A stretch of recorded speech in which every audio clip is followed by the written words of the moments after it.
A directive is specific instructions for a specific individual or office. So this particular directive goes out of the department of the Secretary of Defense, encouraging those guidelines stated in that directive. If you don't believe me, then I encourage you to read it yourself, because your post there conveniently left out the word encourage, which I promise you is in the directive. Also, directives are not part of the UCMJ. AR 600-20, assume that's Army regulation, mentions the directive as a reference, but the actual command policy regulation itself says nothing about marching in a parade. While I realize it is undoubtedly discouraged by the big Army machine, this regulation, along with all others, vary with perception. That's important here. The interpretation of your commanders that ultimately decide if you're going to be punished for this. AR 600-20, 5-31. A soldier on active duty may A. register, vote, and express his or her personal opinion on political candidates and issues, but not as a representative of the Army. I perceive that as follows. As long as I am not in uniform, I can march in a legal parade that simply states my opinion on a political candidate. I am not acting as a representative of the Army, simply claiming to be a veteran. We're not doing this to prove hatred or resent to President Obama, regardless of how much we actually do. I personally have served honorably in both Iraq and Afghanistan and will do it again if I am ordered to. Will I be happy about it? No, but I did volunteer and I have to do it. If I can do something while I'm here and not over there to help promote peace and liberty, then I'm going to do that, even if it gets me kicked out of the service. What that tells me is that the military is not worthy of my service if I'm not allowed to peacefully object to certain issues. But I promise you this, that does not make me unpatriotic, because the second our national defense is compromised and a constitutional war is declared, I will be one of the first ones to step up and once again serve my country proudly.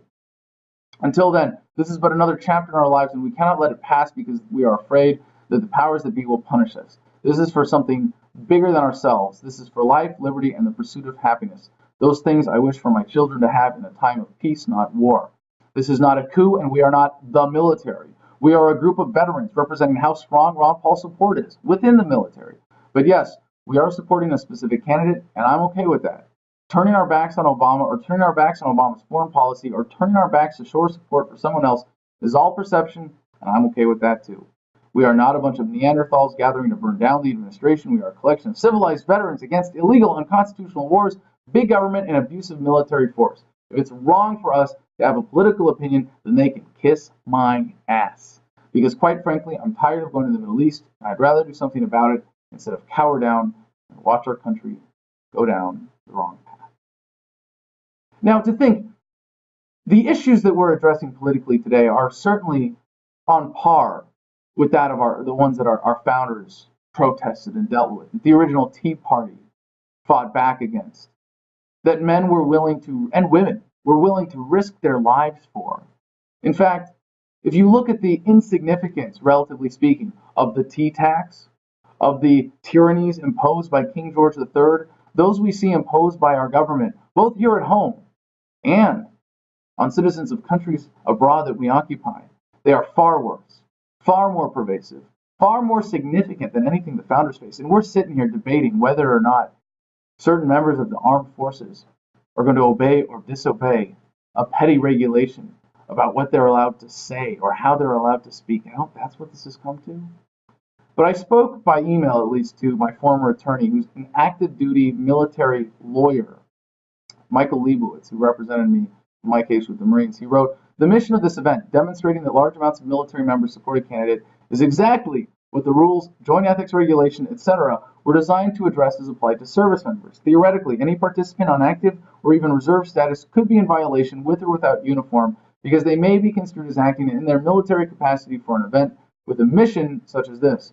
One also could infer that they are bringing discredit upon the military based on the purpose of the event, wherein uniforms would be more of an aggravating factor as well as an additional offense if someone in their unit wished to pursue action.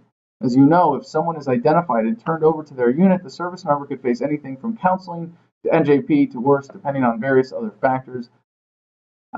So really, it's the discretion of your unit commander. That's what you sign up for. That's what you got to accept. If you're a private and your sergeant doesn't like the fact that you went to the Ron Paul rally, you could be spending a lot of time picking up cigarette butts, and that's just the way it's going to be. But as I said, our founders faced much worse. Every signer of the Declaration was effectively signing a death warrant against himself from the king. The last line from this email from the attorney reads, "The event does sound interesting. I'll have to come out and watch."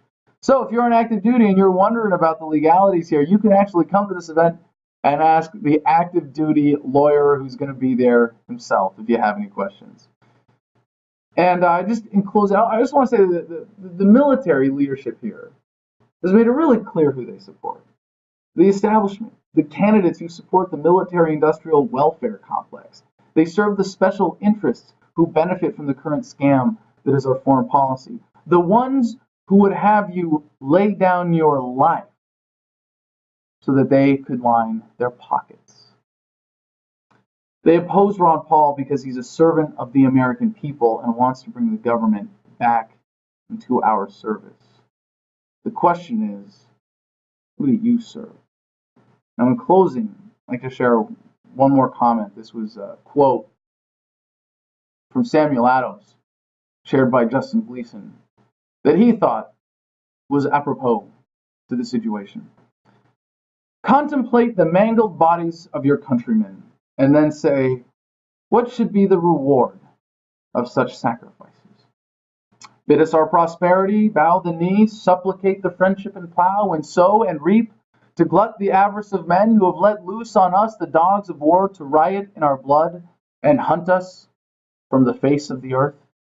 If ye love wealth better than liberty, the tranquility of servitude better than the animated contest of freedom, go from us in peace. We ask not your counsel nor your arms.